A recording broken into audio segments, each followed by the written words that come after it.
आजच्या चौथ्या भागामध्ये तुम्हाला एका चित्रपटाविषयी सांगतो. जे लोक अभिनय शिकू इच्छित आहेत किंवा आत्ताच ॲक्टिंग स्कूलमधून बाहेर पडलेत, त्यांनी जारण नावाचा आत्ताच मराठी चित्रपट जो रिलीज झाला आहे तो पहा.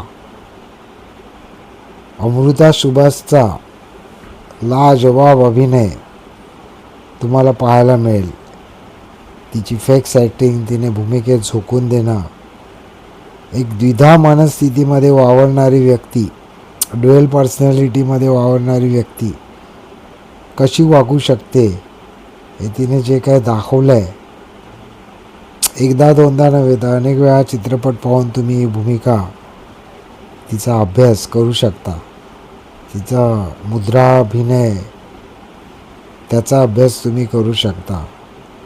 अंधश्रद्धा, श्रद्धा अस्तित्वात आहेत की नाहीत, भूत प्रेत किंवा हे जारण मारण जुने विषय, ह्याच्यावरती हा चित्रपट बेतलेला आहे. आणि आपण हा चित्रपट पाहत असताना आपणही शेवटपर्यंत द्विधा मनस्थितीमध्ये अडकतो की हे सगळं खरं आहे की नाही आहे. आणि ह्याची दाद दिग्दर्शकाला तर द्यावी लागेलच, पण अमृता सुभाषने जो काय कमाल अभिनय केला आहे त्याला द्यावी लागेल.